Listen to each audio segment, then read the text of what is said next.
Hey, Todd McLeod, 4 minutes on Saturday, November the 13th. Beautiful day today. Beautiful day today. Just, I just actually thought of this now. Some of you have noticed, as I'm doing this right now in the afternoon on Saturday, some of you may have noticed that the the former Woodstock Baptist Church building on Main Street is being torn down. And all kinds of, sort of expressions of sadness over that, and certainly, and everybody understands that. And at the end of the day, memories and just all those sorts of things, and that is a difficult time, and I'm sure it's a very difficult time for many members of the Woodstock Baptist Church. And so we're thinking of you today. But we applaud you and your courage as a church to say, at the end of the day, buildings hold memories, but ultimately our hope and our faith is found in a person, and that the church is alive and well in Woodstock, and it's not that building. And so whether it's an older building, the newer building they have, whatever it is that God has led them to do, to continue to be the church in a very difficult time in our world and in our part of the world. And so just kudos to all of you folks at Woodstock Baptist.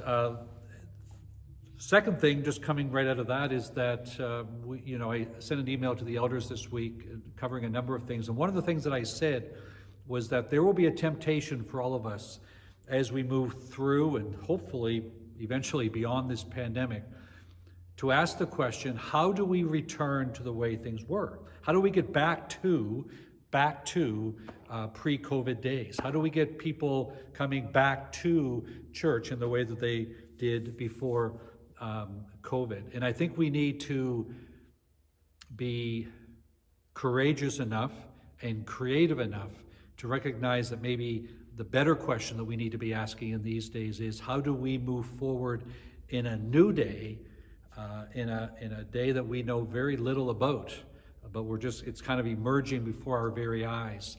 And how do we begin to engage people that would never walk into the old Woodstock Baptist Church, or maybe the new one, or this one here, or any other church? But how do we engage with those people? And how do we engage with people that, and here's the critical piece, that may no longer walk into one of our churches? And how do we engage with them? It's going to look an awful lot different. We need to be creative and courageous.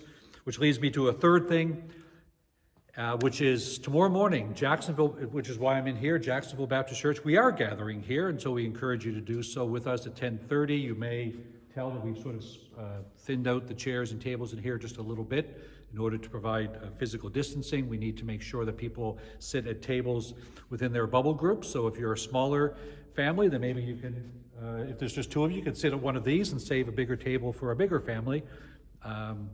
But come along and join us, or join us, jubc.ca, and click Join Us Live at 10:30. And kids as well, your countdown will be beginning. You'll be watching for it sometime before 11 o'clock or around 11 o'clock. And so you can join your parents for the main part for this main service at 10:30 online if you're home, and then join your service at around 11 o'clock online as well tomorrow. And we're looking at the God of the impossible, and that in finishing the story, the real faith story of Abraham. So join us tomorrow, Jacksonville Baptist, 9:30 as well. Johnny Tompkins, his small group, and he's back again. God bless. Have a great day.